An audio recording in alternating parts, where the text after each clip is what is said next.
मेरा भी एक भाव जैसा मैंने सोचा मैं उसको शेयर कर देता हूँ। जैसे हम अपने यहाँ किसी दोस्त के यहाँ, मान लीजिए मुंबई, अपने बच्चे का एडमिशन कराना है इंजीनियरिंग में किसी और स्ट्रीम में, और आपको लगता है कि आप मुंबई चले गए और वहाँ आपके दोस्त का घर है, तो आप फैमिली सहित दोस्त के यहाँ चले जाते हैं। आप दोस्त के चले गए तो उसको बिल तो दे नहीं सकते, मैं 4 दिन रहा तुम पैसा ले लो, तो उसका बाथरूम भी यूज़ करते हैं, घर भी यूज़ करते हैं, खाना भी खाते हैं, लेकिन आपको पता है कि यहाँ मैं दे कुछ नहीं सकता। तो आप उस घर में कैसा बिहेव करते हैं? होटल में रहते तो कैसा बिहेव करते, और किसी दोस्त के घर में रहते हैं तो कैसा बिहेव करते हैं? कैसा बिहेव करते हैं? एटीट्यूड। सबसे पहला काम, हमारी वजह से इस परिवार को कोई दिक्कत ना हो। रात को भी उठते हैं तो दरवाजा धीरे से बंद करते हैं कि हमारी वजह से इनकी नींद मत खुल जाए। तो सबसे पहला काम, मेरी वजह से इस परिवार को, हमारी वजह से इस परिवार को कोई दिक्कत ना हो, नंबर 1। नंबर 2, कमरे से लेके बाथरूम से लेके खाने तक सभी साधन का सदुपयोग करने की कोशिश करते हैं, कहीं भी हमसे कोई दुरुपयोग ना हो, क्योंकि हम इसके बदले कुछ दे नहीं सकते। नंबर 3, हर क्षण हमारा उस परिवार के प्रति कृतज्ञता का भाव बना रहता है कि हम कुछ ले ही रहे हैं, देने की स्थिति में नहीं है, और तुम्हारा बहुत बहुत धन्यवाद, तुमने हमको सहयोग दिया। और जब लौट के आ जाते हैं तो घर में उसकी चर्चा करते हैं, हमारी यादों में वो बना रहता है कि उस वक्त उसने हमारी मदद की थी। और ये मात्र कहानी इतनी है कि होटल में रहे होते तो हो सकता है 4,000 रुपया, 10,000 रुपया खर्चा आता, जो कि आप कर सकते हो, ऐसी बात नहीं है कि आप नहीं कर सकते थे।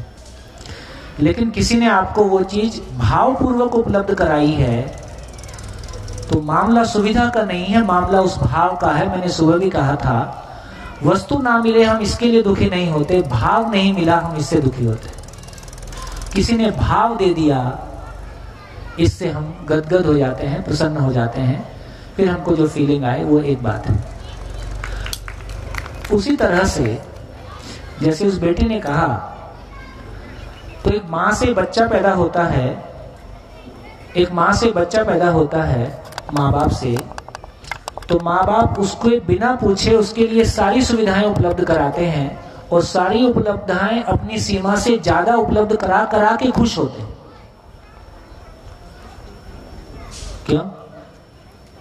क्योंकि अपने बच्चों को अच्छी से अच्छी चीज उपलब्ध करा के, वो हमारे भाव की अभिव्यक्ति है, वो हमारे संबंध की अभिव्यक्ति है। वो मेरी बच्चे की जरूरत बाद में है, मेरी खुशी के लिए वो मेरी जरूरत है। मैं नहीं करा पाता हूं तो मुझको खराब लगता है, क्योंकि संबंध है। इस धरती पे मानव को आए मान लीजिए 2 लाख साल हुआ है, इस धरती की आयु हो सकता है करोड़ों साल होगी। इस धरती ने करोड़ों साल की तैयारी की है इस मानव के आने के लिए। तो अभी हम सुनते थे कि इस धरती पे वो क्या था, वो जो डायनासोर, तो डायनासोर युग से लेके वो आइस युग से लेके और कितने युग गुजरे होंगे, कितने उथल पुथल हुए होंगे, और इस धरती पे मानव के आने के लायक वातावरण, टेम्परेचर, फ्रूट, अनाज, फल, सब्जी, दूध, जलवायु, सब कुछ हुआ है। और इसके लिए करोड़ों साल की यात्रा है कि मेरा बेटा धरती पे आने वाला है।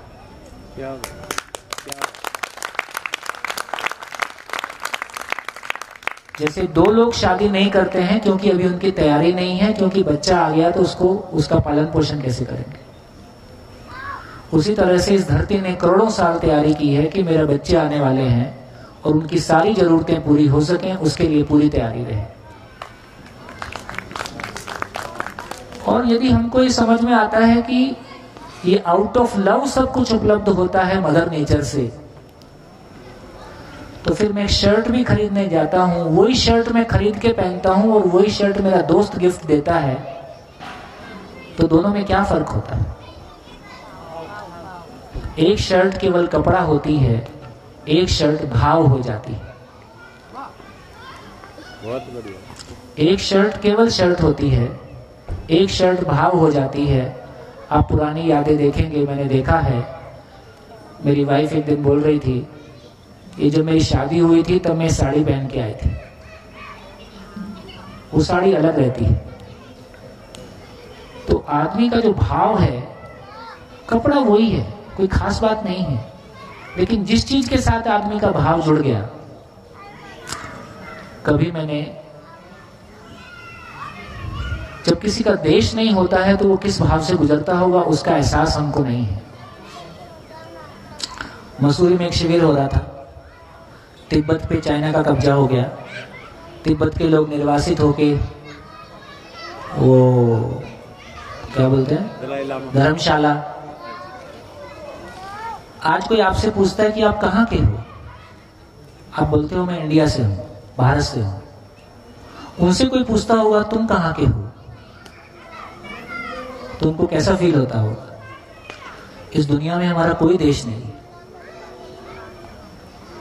तो पैसे से प्लॉट नहीं खरीदा जाता है।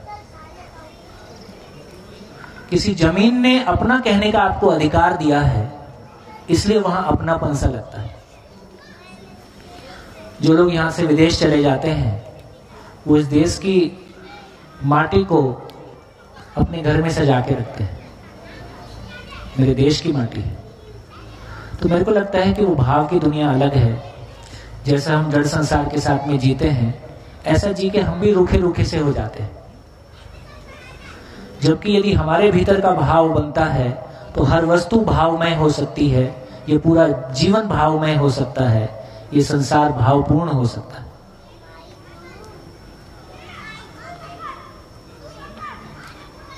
कितना बढ़िया। इसमें पैसा नहीं लगता, पैसे की औकात बहुत छोटी है, बहुत छोटी। आदमी की हैसियत बहुत बड़ी है, इतनी बड़ी कि हमारी कल्पना भी नहीं।